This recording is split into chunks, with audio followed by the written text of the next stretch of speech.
So I invite you to take a breath with me. If we allow that breath to really bring ourselves into this place, really bring our full awareness into the now.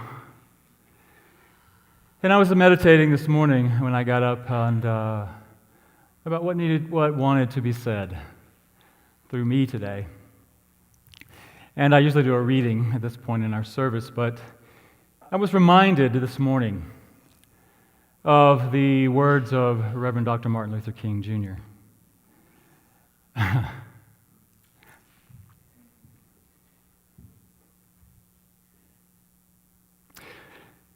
who said, "Darkness cannot dispel darkness.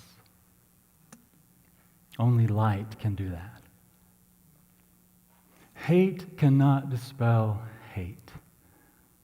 Only love can do that." And so I'm really reminded of the beauty of those words. And I'm reminded of our creed that we say every Sunday morning. Our God is love. Our race is human. Our faith is oneness. That was one of the things that really drew me to know that this was a place that I could serve and be. And so as we take that to heart, it says in 1 John, God is love, and those who know God love. But those who do not know God cannot love.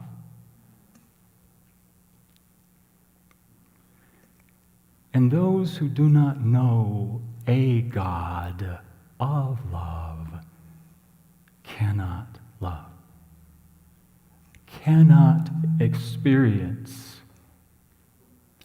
If one has never experienced the unconditional love that God is, how can one give of that? And so it is ours to do. Yours and mine. I love that Faith Rivera song that says, we are the ones that we've been waiting for. We are the ones that we've been waiting for. You and I are the ones. And I believe unity is the movement that can help heal the world. Because we teach about a God of love. A God of love. A God of unconditional love. When one is taught about a God that judges, a God that punishes, a God that says some people are worthy and some people are not worthy, that some people can be loved and others not loved, how can they know a God of love? And that's why it is so important that we teach our children a God of love.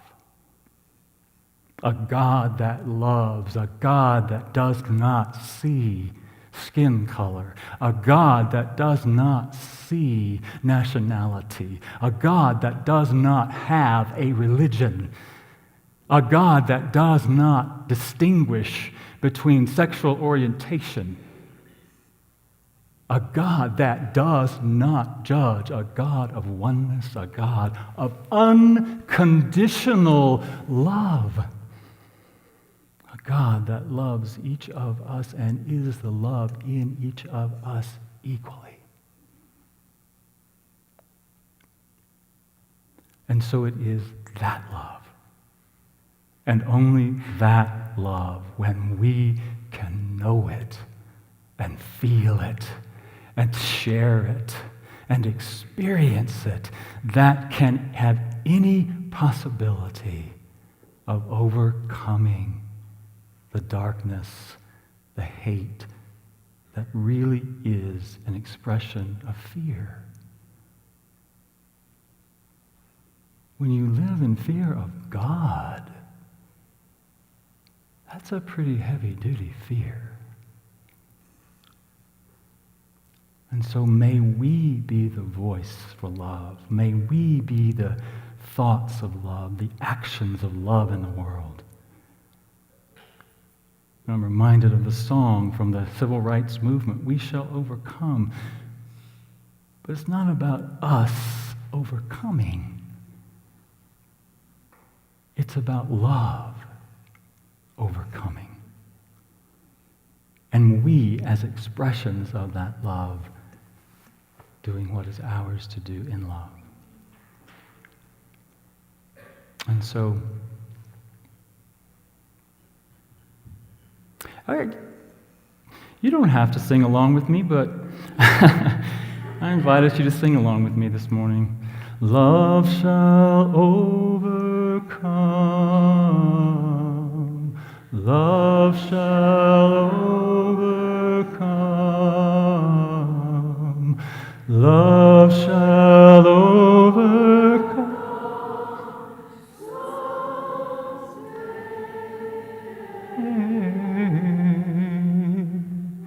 Deep in my heart, I do believe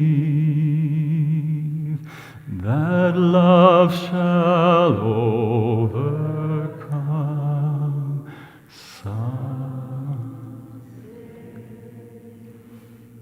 Thank you. Learning to love yourself is not easy. It hasn't been easy for me. I think finding that energy, it's a very simple idea, but it's not always easy to implement for many of us. But it is that love that is inside of us, the love that is the essence of who we are that we're talking about. You know, I shared with you last week, some of you who were here last week, that I started living in the question of what is my soul's highest purpose and how do I live that? And so this week, as I sat with that, some of you probably read my blog post this week, that what was revealed to me is that my soul's highest purpose is to be love. And how do I do that? And how do I and how do we be that love in the world? So I said earlier, we teach that God is love. Our God is love. Love is our God. You know, and when asked, what is the greatest commandment, the master teacher Jesus said, to love God, and then to love your neighbor, and to love yourself. So if we know that God is love, how do we love love? How do we achieve that?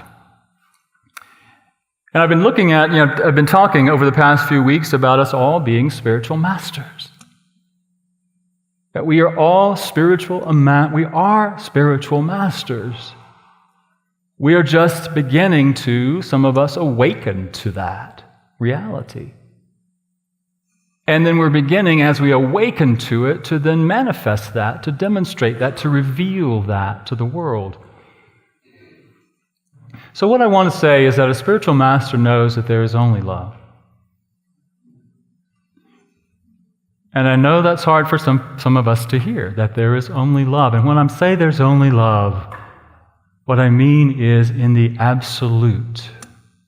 That if we truly believe God is love, God is the only power, God is the only presence, God is the source of all that is, and there is no other enduring power, it's what we teach, there's no other enduring power, that God is the absolute, God is omnipresence, God is omniscience, God is omnipotence, God is all of that, and God is love, then love is all of that.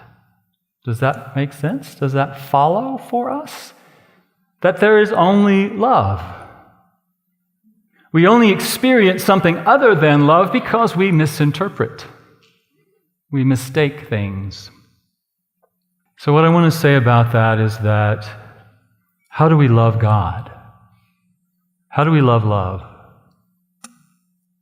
It really is aligning ourselves with that love. About really aligning in our minds, in our hearts, in our being, with the energy, the vibration, the emanation that is the one emanation of the source, moving beyond what we might experience in the physical and really connecting through prayer and meditation, contemplation, the energy, the love that God is. God is love. And in order to love that, we must be willing to spend some time and energy and focus in that. Not just give it lip service. Not just say, oh, I know that. I took a class on that. I heard about that. But we don't know it up here, we know it here. When we can't know God, we can't really know love just from a mental, intellectual perspective. We must know it, we must have the experience of it and feel it. And that's what I think it means to know, to love God, to know that that is all there is. What does it mean to love our brothers, to love our neighbors? The same thing. The very same thing. To know that each and every one of us is that love in form. That love being manifested in this physical form. To see beyond what we think of out here. To look beyond and to see the love, the light, the power of God being expressed in and through and as each person. Beyond their skin color, beyond their nationality, beyond their religion, beyond their sexual orientation, beyond any label that we choose to separate us from another person. That is how we love. That is where love starts. The love, the unconditional love that God is. What does that mean? It cannot have any conditions. So how can we move beyond that and just see love in and through and as each other? But can you imagine that the light of God in me sees the light of God in you, knowing that you and I are the same, beyond anything that I might attach to who I think you are? I see you as the light of God. I know your truth. Your truth and my truth are the same truth. And then how would you treat that person? How would you treat that person? Wouldn't you just want to bow down on your knee and just love them? Just give them everything that you could give them?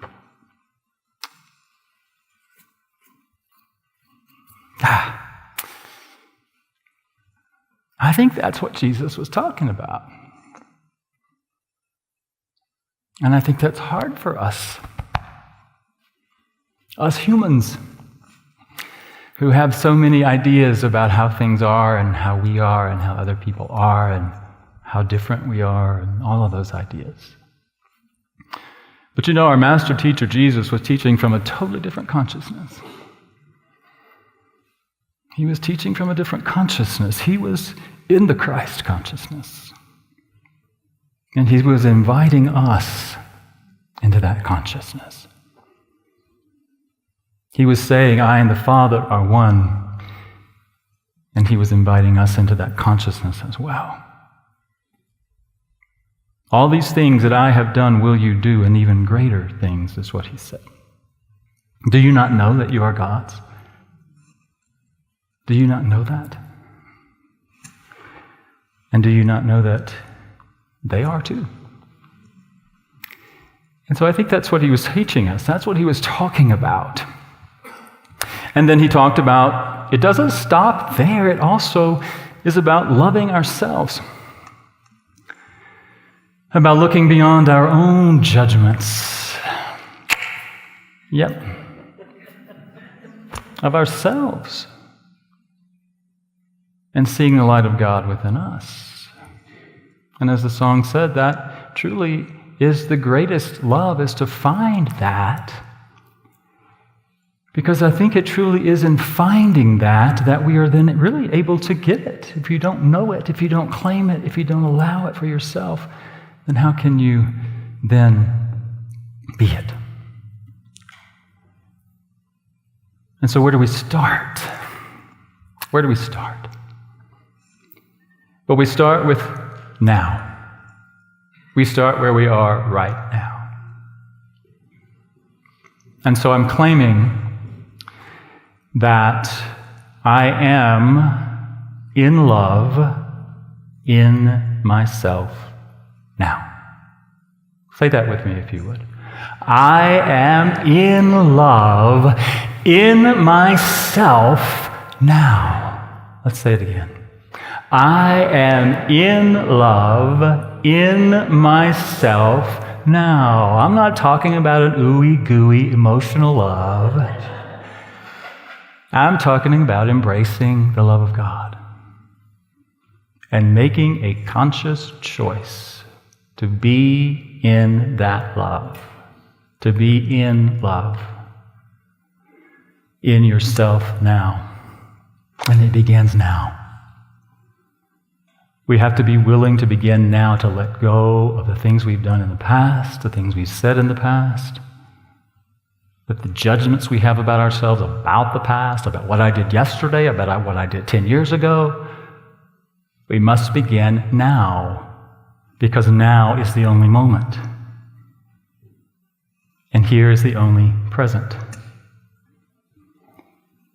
And so we begin now, and I understand, and I don't want to say that we let go of all of that completely. If there's things you need to make amends for, if there are things you need to clean up about the past, do that.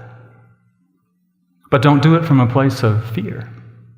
Don't do it from a place of self-judgment or judgment of somebody else, because what happens then is that it just begins to snowball.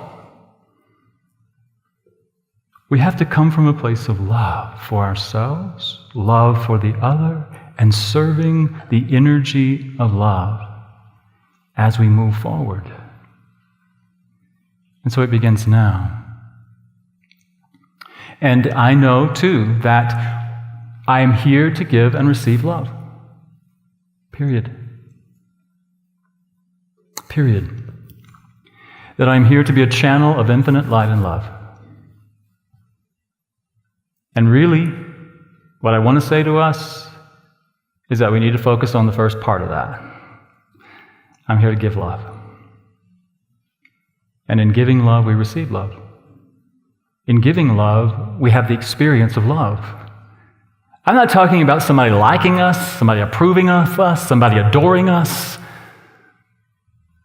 I'm talking about the love of God that flows through me as I'm a channel, an infinite channel, a channel of that infinite light and love. Guess who gets to experience it first? Me. Just like Gwen was talking about, being a prayer chaplain. It's about love. It's about giving love and sharing love. Now, I want to say, too, that I know the time is short here, and I know we're getting close to 11, but I also want to say that sometimes when we think about giving love and the question comes up, well, am I just supposed to give and give and give and give and give? Am I supposed to deplete myself? And I'm not saying that. I'm not saying that. I don't think that's what love does. You know, as the flight attendants always say, put your oxygen mask on first before you try to help someone else. There are many reasons for that. But what I want to share with you is a few things that came to me this week. And what I want to tell you, too, is that I have these printed out. I wasn't sure I would get to them today, but I just want to go through them briefly because there are a few things that came to me as I thought about how do I live love for myself? How do I embody that love, mind, body, and spirit? What are some things that I can do? And so these are some things that came to me, and I'll just go through them briefly. In mind, I condition my mind with thoughts and images that empower me to know the love I am. Inspire me to actions that are infused with the love I am, and support me in the continual unfolding of being the love I am. What came to me about that was, what am I putting into my mind? What am I reading? What am I watching on television? What am I putting into my consciousness that is not about love? What am I reading? So I want to put things into my mind. I want to put things into my consciousness through what I read and what I watch and what I avail myself of. That supports me in knowing who I truly am. You know, if you watch television too much, you'll have every disease in the world.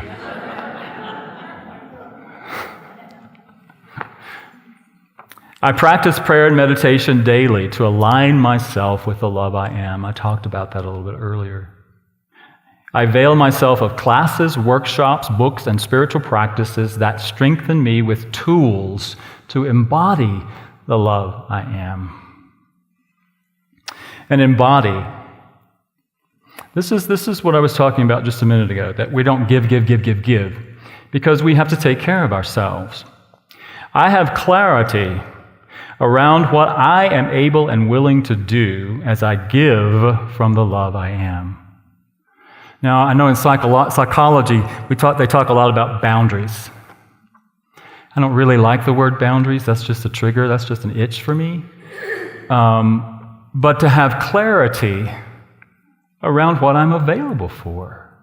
How much energy do I have? How much time do I have? How much am I willing to give? And have clarity around that.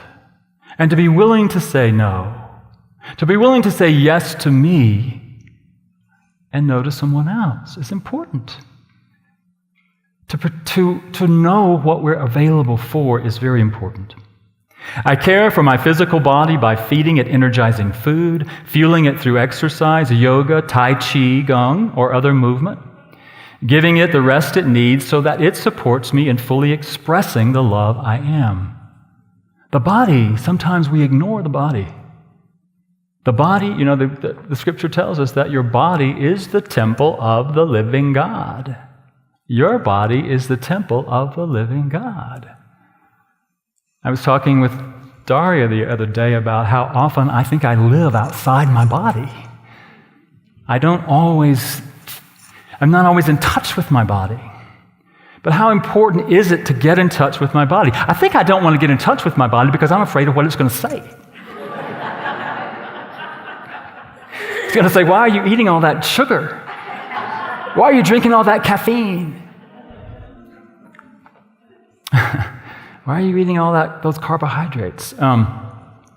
But to really connect with our bodies, because our bodies hold a lot of energy. Our bodies have a lot of energy, and it has a lot of wisdom. And it's important for us to be in touch with our bodies. You know? I'm afraid my body's going to say, eat more broccoli. I don't really like broccoli.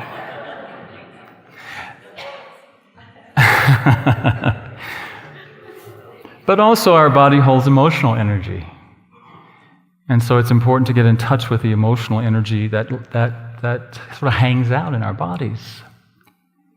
I know other people, there are practitioners in the room today that work with that help people get in touch with that. Christine Harris back here does that. And how to really get in touch with the emotions that are held in the body. And it's important. It's important work.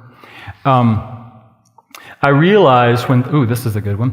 I realize when something within my personal sphere of influence is not in alignment with love, and I make the changes needed so that I am living in all areas of my life the love I am.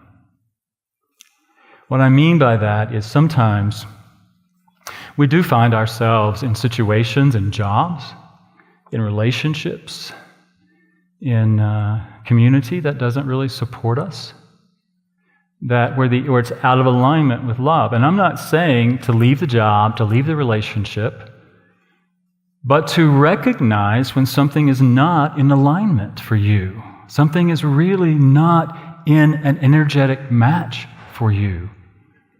And to do something about that. It may be getting marital counseling. It may be getting looking at how am I approaching this job. Maybe it's changing your perspective on the job. Maybe it is getting a new job.